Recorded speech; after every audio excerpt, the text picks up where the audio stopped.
Yo, what's good YouTube? It's boardzy, and you should be happy you clicked on this video. This is going to be a multivariate analysis of one of the hard sciences, mouse feet. We've got a lot of aftermarket options. I didn't want to put like every company's stock feet. You can't blame me for that. But yeah, this is going to be the first ever tier list that is purely analytical, not my opinion. So yeah, let's get right into it. G-floats. Glorious's ceramic feet, I'm going to put them in the trash tier. Lexip feet, which I will get to later in the video, are cheaper and better ceramic mouse feet. These are made to fit the model out, but you can put them on lots of other mice. But really, they're $15. You have to deal with glorious shipping, and they're only good on plastic mouse pads and for like mouse spinning videos. And how many people spin their mice besides me? Very few. Next up, we have core pads, which are absolutely amazing. Core pads, they're $10 cheaper if you use code boardzy, as are many of the other feet in this video, and you get 2 sets of high quality thick PTFE. Core pads are 0.8 millimeters thick. Some of the other options by Tiger are like 0.6 to 0.4 millimeters, but core pads are thick. They last a long time. The edges are rounded. The only flaw is that the adhesive isn't like super high quality and it picks up dust, but that's really the only flaw. I've put core pads on probably like well over 40 mice at this point. Next up, we have stock feet, and this is where the complexity kicks in.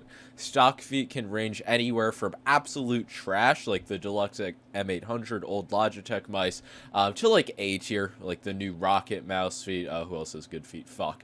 I'm blanking. Not many companies have A tier stock feet, but usually it's around B or C tier, so I'll throw it in trash because you all should be getting aftermarket feet using code boardzy.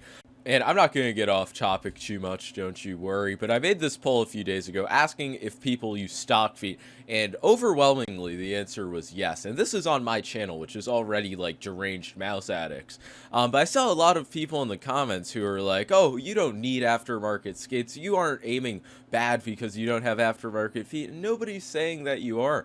I'm simply trying to educate you guys about mouse feet and that there are better options. Think of aiming as a complex equation that mouse feet are just a single part of that you can optimize. But yeah, back to the tier list. Lexip feet. Did I talk about these yet? I don't think so. Did I just throw them in B tier? I don't know. They're better than the glorious G floats. They're probably the best ceramic mouse feet. They're cheap, $10 with prime shipping.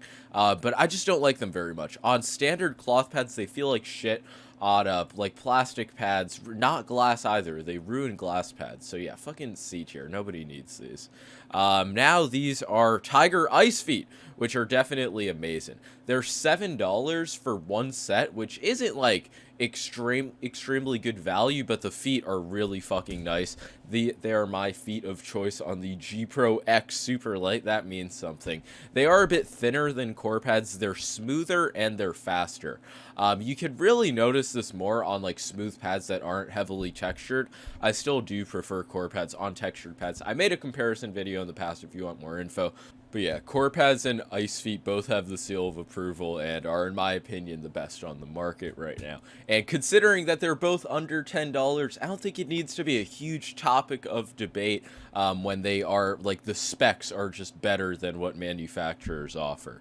Especially rounded edges. That's just such a big difference. Whatever. Now we have Tiger Arc 1s, which I actually had been sleeping on, but I put them on both of my Final Mouse Starlights. And they are a controlled PTFE glide, but they're $7 for 2 sets, which is just dirt cheap.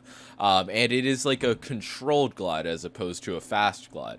It's still very smooth. They were an improvement over the Final Mouse stock feet, and I just think they're really cheap, available for tons of models. And yeah, they're like budget core pads, I guess. Now we have Hyperglides, which this is going to be a surprise, but I don't think you should buy Hyperglides anymore. I'll put them, they could go in B tier, and I know it's going to shock some people, but dude, I checked the price of Hyperglides. Look at that shipping. $23 for shipping. $32 for one set of fucking feet for my Starlight. That's insane. Nobody should buy that. I remember like the Air 58 hype was out and the original G Pro wireless, they would charge like $40 for just 4 feet on eBay. That was a crazy time to be in the mouse community.